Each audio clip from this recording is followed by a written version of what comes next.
Shalom saudara-saudara, sebelum mengakhiri aktivitas malam ini, mari bersama kita renungkan firman Tuhan.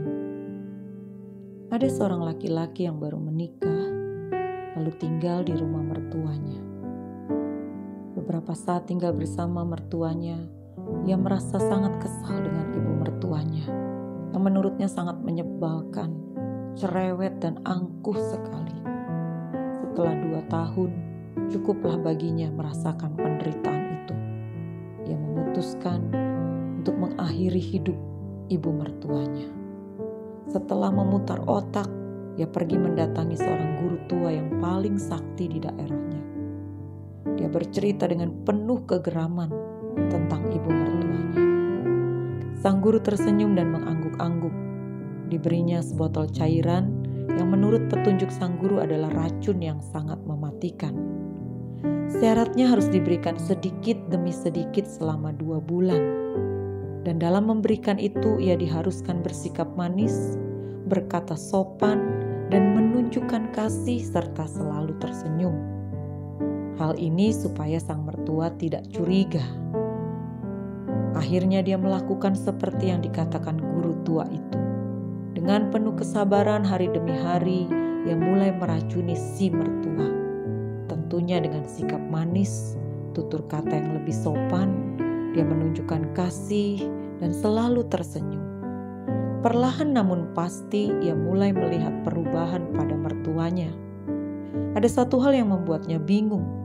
Setelah 1 bulan ia meracuni mertuanya, kelakuan mertuanya ini justru berubah demikian baik padanya. Sang ibu mertua berubah 180 derajat dari sebelumnya. Dia mulai sering menyapa lebih dulu setiap kali bertemu. Lalu mendekati hari ke-40, sikap ibu mertuanya semakin baik dan hubungan mereka justru semakin dekat. Sang ibu mertua seringkali membuatkan minuman teh di pagi hari, menyediakan pisang goreng untuknya, bahkan mulai memperhatikan makanan apa yang disukai oleh menantunya ini, sehingga dia membuatkannya secara khusus. Puncaknya pada hari yang ke-50, ibu mertuanya ini membuatkan makanan yang paling dia sukai. Dan dia juga terkejut ketika sang ibu mertua bahkan mau menyetrika bajunya. Tiba-tiba di hati menantu ini ada satu hal yang memberontak.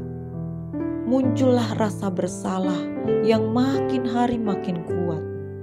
Pada hari ke-55 sudah tidak terbendung lagi penyesalan di hatinya karena melihat perubahan ibu mertuanya yang menjadi sedemikian sayang padanya.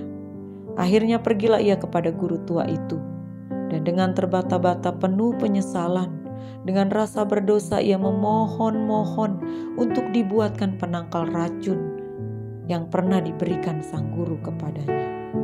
Dengan tersenyum bijaksana, sang guru tua berkata, "Cairan yang kuberikan padamu itu dulu hanya air putih biasa, bukan racun. Sikap mertuamu yang berubah menjadi sayang padamu disebabkan karena sikapmu dulu yang lebih dulu berubah. Engkau menjadi lebih baik, menjadi lebih santun, dan kau menunjukkan kasih dan selalu tersenyum padanya." Nah, apakah kita sering merasa kesal dengan sikap orang lain terhadap kita sampai kita begitu membencinya? Mungkin kita perlu mengoreksi diri kita sendiri.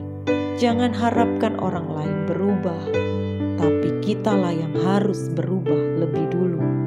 Seperti firman Tuhan berkata Matius pasal 7 ayat 12, "Segala sesuatu yang kamu kehendaki supaya orang perbuat kepadamu, perbuatlah demikian juga pada mereka.